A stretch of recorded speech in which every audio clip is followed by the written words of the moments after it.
What's going on? Are you an entrepreneur or are you a business owner looking to make more money online? If so, you came to the right video because we are going to be talking about 6 ways to make more money online.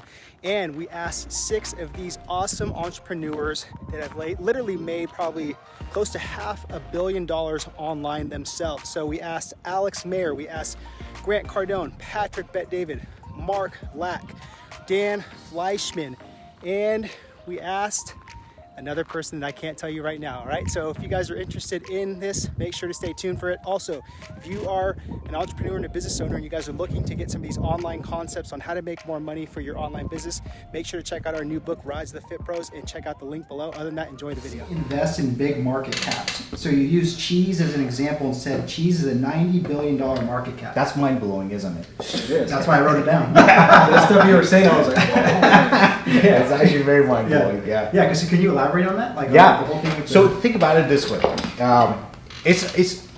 So the model that I use kind of touched on briefly on my talk. The high-level model is like you guys have heard GDP, gross domestic. Okay. So GDP of a country is the total amount of money that flows between people and business and government and people, like that whole flow of the money. So some of these streams, each flow of money, imagine like people paying businesses for cheese as one river of money going one way, cheese coming the other way. Mm-hmm. Does that make sense? Uh-huh. So if you want, when you build a business, what you're effectively is doing is you're building a side channel to that river, and you're grabbing some of that flow of money that normally goes towards someone else's cheese. Mm-hmm. You want that to go towards your cheese. Does that make sense? Absolutely. Now, would you like to tap to a huge river or a little tiny creek? Huge river, because you just create a little thing and nobody even sees you, and you still have a huge flow.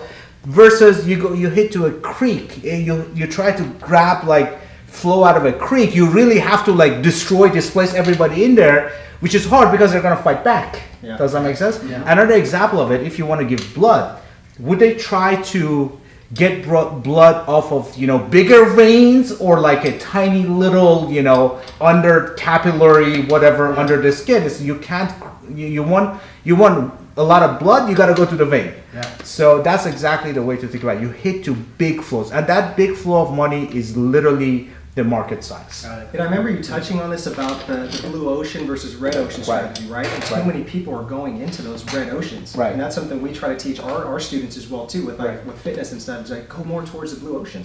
Yeah, so here's the dichotomy of blue ocean versus red ocean, especially in today's technology. I think that whole model is a little, sorry, I'm a little sweating because of the lights, but let me wipe myself. The model is a little outdated. Let me explain why. Because of the number of businesses and the spread of information, like basically if there's a new business model, the words about that business model gets around really quickly. Mm-hmm. So if something is truly blue, that's probably because the opportunity is not there. Does that make sense? Yeah, it does. So it wasn't like that in 1700s. It wasn't like that in 1800s, 1900s, even like probably 50 years ago.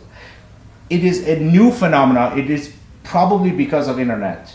And it's just how it is. It's just like if the market is truly blue, nobody's pursuing it, it's because the market is not viable. Could be for a variety of reasons.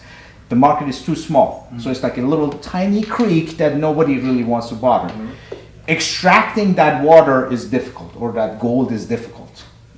It could be illegal. Mm-hmm. It could be that it's going away. It's like a shrinking market or something. So in general, in order to succeed, you have to go into markets that are, by definition, in my opinion, are red. So, according to old definition. Right. So now, there are different types of red market. There are big red markets that you can crack and grab a piece of it for yourself, and there are really truly red markets that are big and red, and it's very hard to crack, and you should really stay away from it. The way I look at it is that I like to go into markets that are big, they are red, however the players have profits, meaning there's margin in there. I do not want to go into markets where it's big and it's red, but the players, they're all suffering. An example of that is, let's think of something like a shrinking business, retail. Okay. Good example, right? It's big, it's super red, and all of them are dying. So you don't want to go into retail. Can't see myself living any other life. I just cannot. So dynamic lifestyle to me means that I chose this route. I am willing to risk anticipating the surprises that are going to come next, some good, some bad, some ugly. But I'm willing to go through it, and I feel confident to know that every time I come across something new, I will regroup and put new strategies together to be able to face that next challenge, head on and take it to the next level. But if somebody's watching this, the one thing I do want people to take away when they're watching something like this is, you got to realize this, man. We really sometimes forget we have one life. And today, as much as this is a great tool to make a lot of money and connect with a lot of people, and we're here right now because of this. You take this out, we're probably not here today, right? Social media. And if there's no social media, there is no value to Patrick Bay David, because there's no YouTube, I'm just an insurance guy. You would have to read about me in paper 30 years ago. I'm not going to be, hey, oh my gosh, I walked into the hallway, oh my gosh, it's Patrick, how I want you. All of that stuff would be gone. But it's important for the listener that's watching this to realize, look, there's a lot of people telling you to live a different way. A lot of people. Sometimes the biggest challenge is like, how do you decipher through all this information? One influencer is telling you, don't worry about it, you got plenty of time, it's okay, you're fine, you're eventually gonna figure it out. Another influencer is telling you, hurry up, go, figure it out, right? Your job is to try to come up with your own set of philosophies that you're crystal clear on, and you may make a few adjustments here and there, but once you have a certain set of philosophies that produces results, like, people ask me, they say, well, Pat, no, I want to say no to what you have to offer. I said, listen, fair, you can say no to what I have to offer, but can I challenge you on something? Sure, what is it? Your way of thinking has gotten you to where you are right now financially. Yes? Are you happy with your way of thinking? Are you happy with the results it's gotten you today? No. So maybe your way of thinking needs to change, right? So if you come up with a set of philosophies that is producing the results that you want, guess what? Keep doing it. But if it hasn't, seek getting clear philosophies on life for yourself. Marriage, relationship, kids, friendship, finance, business, peace, spiritual, exercise, everything. Just try, the key is to just come up with philosophy like, oh, here's what I got. Here's what I'm going to be doing. But the one life that you have on what you want to live, don't let all the noise be so loud that it immobilizes you. Unfortunately, sometimes all this content is also not good because it's getting you to question which one to believe and which one to do. Exactly. Pick a way and go with it. Yeah. Choose a route and go with it. One of the things I always talk about is the fact that choose one industry, man. Choose one industry. Stop going to 50. So when I got into the insurance industry, financial industry, I went to the financial industry, got my old licenses, and I started selling security stocks, bonds, and then all of a sudden within that, I found insurance, and I said, okay, guess what? I'm gonna go 20 years. One of the biggest advantages I have over my peers is that I said in 2001, the day before 9/11, I'm gonna go 20 years. And guess what? My 20 years is coming out. But during that time, I saw so many people gonna say, I'm gonna go 20 years. 6 months later, real estate. 7 months later, pharmaceutical sales. 5 months later, digital marketing. 8 months later, such a. 9 months later, they're starting a gym. 17 months, and then they change. Listen, no matter what you go to, everything's going to be challenging. Everything's going to be ugly. Figure out one way, get clear on your philosophies, try to kind of lower the noise from everybody you're here. Maybe only listen to a couple things you got and get clear on it, and then from there, go apply. You apply. One day you're going to wake up, you're going to say, it's crazy, it's my life. And that can happen to anybody. Anybody.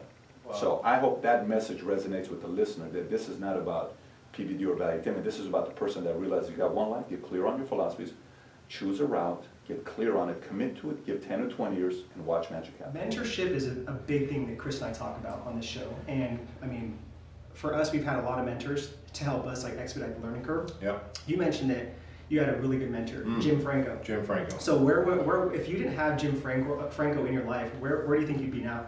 Well, I'd like to think that I'd be right where I am now, but I'd have been even in greater debt and probably would have taken a longer time.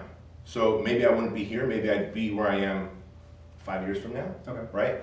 I'm a big believer that mentors, if they do it right, they give you outside eyes. They give you the eyes, and someone goes, what are outside eyes? Can you explain to me? I said, yeah, imagine if you're in a forest, just tightly riddled with trees, and you're just looking for a sidewalk or a dirt path so you can go straight, because there's trees and bushes everywhere. Imagine me in a helicopter hovering over you and saying, look, I know you see forests and trees everywhere, but if you just go 20 yards left and then 13 yards straight, there's an open path where you can sprint to the end of the forest, right? That's the outside eyes. A mentor who you trust, number one. Number two, who's been there, who's been in the forest before, and now has outside eyes and can guide you. They help you time collapse. They help you buy speed. So people are like, yeah, but mentors are expensive.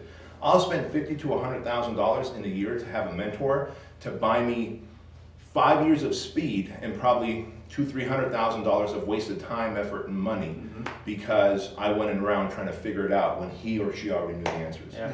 So where did you acquire like that mindset? Because that mindset isn't normally taught, by our families Or the school system. School system. So how did you acquire and develop a mindset like that, to where you looked at mentorship and paying for that type of stuff, to get speed, to get gasoline, to get that fire going still? Well, truth be told, I didn't see the value in it at first, and Jim Franco was a great example of someone who mentored me by way of in between sets. He was a personal training client, right? And in between sets, while he's resting, he would say, hey kid, why do you sell sessions 5 or 10 sessions at a time and then have to resell me? Why don't you just charge me on a recurring basis like you do with, like the gym membership does? And I was like, Jim, we can't charge people on their credit card every month $600 to $1,200 a month. He goes, sure you can, I can afford it. And all your other clients who are wealthy like me can afford it. I'm like, man, you make a good point. So he was mentoring me and I didn't even know it. Yeah. So later on in life, when I first met a paid for mentor, Dan Kennedy, Yannick Silver, these guys come to mind, I immediately was like, okay, I get it. While Jim mentored me for free because it was between sets, etc., and I remember the value because of what Jim told me, I ended up opening 5 personal training studios and had all my clients on recurring revenue on EFT. And that was the defining factor why I was able to sell that business for multiples. And so I was like, man, if Jim got me that kind of results just in between sets, right?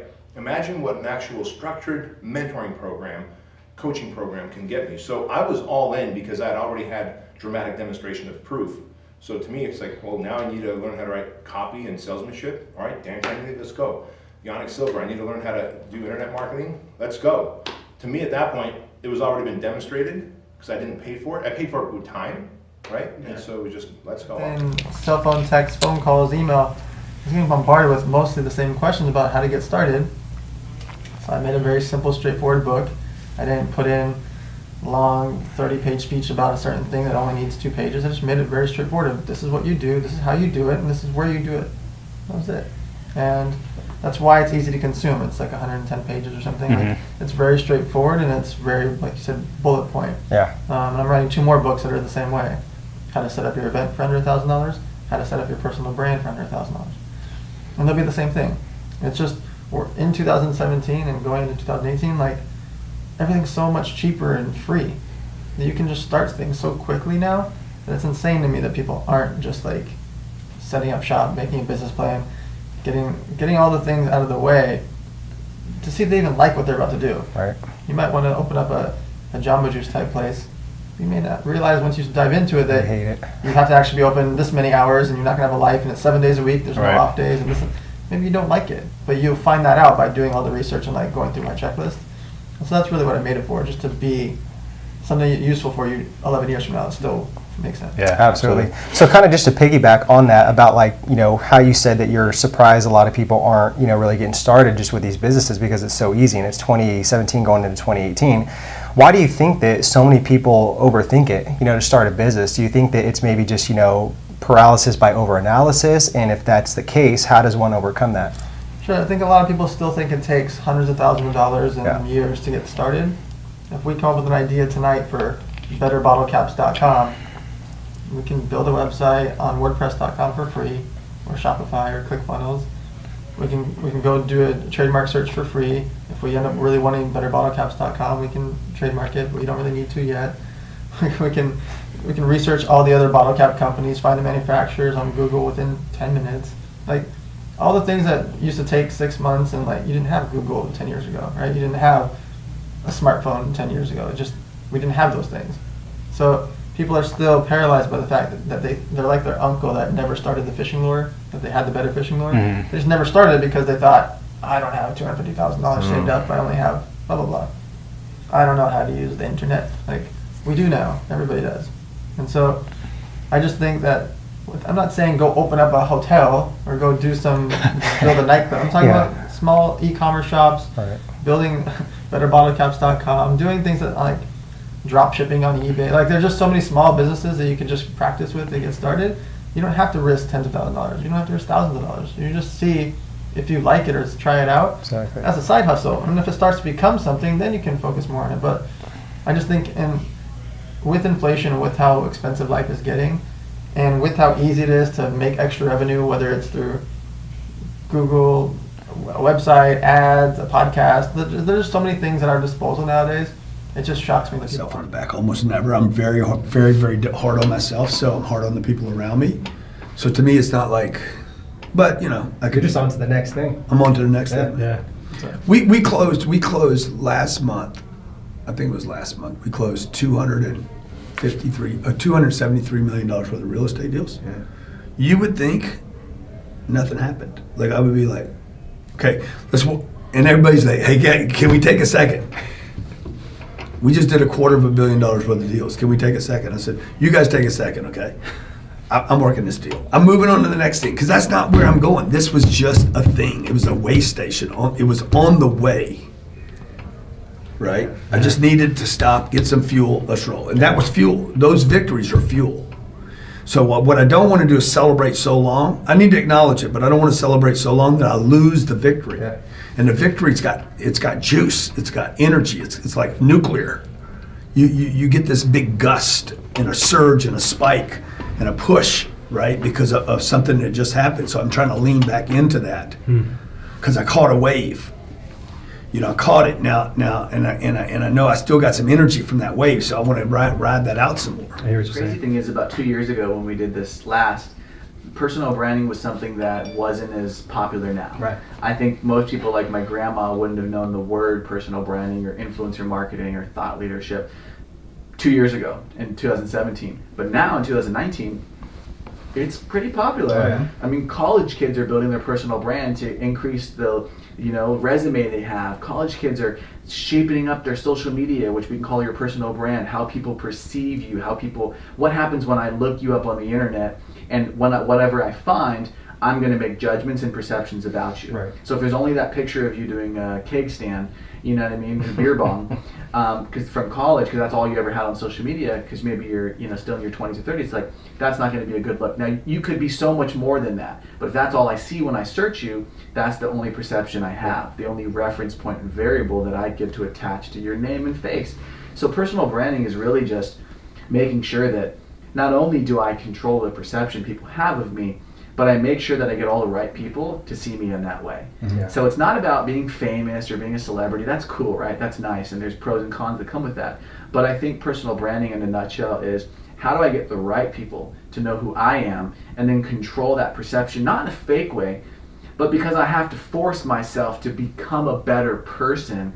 That's what I love most about personal branding. It's, if I'm going to be a great father for my future child, then I have to have a vision for the father I want to be, read books on what makes a great father, get educated, maybe even have role models and mentors, maybe even go to classes, Right. and really have an idea of what does it look like to become the best father, the best husband, the best entrepreneur, the best fill in the blank.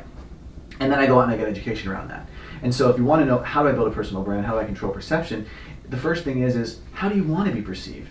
Who do you have to become so that people want to pay you to show up and speak, so that people want to partner with you, so that people want to interview you or let you interview them? So it's all of those questions come with it. How do I want to be perceived so that I can be the person people would pay money for consulting, so I can be the person who people look at as the top drop shipping or e-commerce guy, or the best dentist or the best chiropractor? Or how do I need to position myself so people perceive me as the top mortgage broker in Orange County, or San Diego? How do I position myself to have people perceive us as the best mom and pop pizza store in San Diego? You can do it for anything. And I've told you guys, we've done it for so many different people now in 100 different industries. And so personal branding is controlling the perception and then figuring out what you need to do so that the perception is authentic, so that you're not fake perception, but you're real. Who people see you as is real. Right. That's why for me, a lot of the times now, I'm just like, I'm being myself. This weekend I spoke on stage. I chose to dress up nice for that, out of respect. You guys came over to the house. This is an interview. I'm like, I'm chilling. This is the same outfit I'm going to wear when you guys leave. I'm going to get work done. And so personal brand, that's simple. And we can go into the detailed stuff, like the crazy psychology behind why personal branding works, the science and the research behind why it works, and why billionaires and celebrities and entertainers and athletes and entrepreneurs are all leveraging their personal brands, but why they're not talking about it. Right. And that's where I come in. Because most people are doing it and they're benefiting from it for their charities, they're benefiting from it for financially, for their families, for whatever the purpose is. There's so many ways to leverage personal brand, but no one's really talking about it. And I started to study it because it really caught my attention, and I got into the online industry, and I was like, oh my gosh, what's the common factor? Well, there's the Boys and Girls Club, you know, welcome to the Boys Club, and it's all the multimillionaire guys that are badass. They have all the following, they have all the shows, they have all the connections, they speak at all the events. I was like, man, how do I get that? And I started to learn, and I was like, man, they're doing different things. They have different businesses, they sell different products. What's the one common factor? It was their personal brand. Yes, it could be their psychology and the way they think and their habits, but from a surface level, like, what is the thing? It was their personal brand. They all got really great positioning in their marketplace. People perceive them as an expert and as a real great person who knows their stuff, and they're the most known in their industry, or one of the most known. And I was like, man, that's something I'm going to learn how to do, because I started to see the benefits. And so we can get into the psychology. Hey, thank you so much for watching this video. Hopefully you got some values and a couple of nuggets how you can make some more money online with these ideas from these awesome entrepreneurs. Again, if you are a business owner, if you're an entrepreneur and you're looking to make more money online, pick up our new book, Rise of the Fit Pros. We have a bunch of frameworks and concepts in there that have actually really helped a lot of our students out make a lot of money online. So make sure to check that in the description box. Other than that, subscribe to our channel, and we'll talk to you guys soon.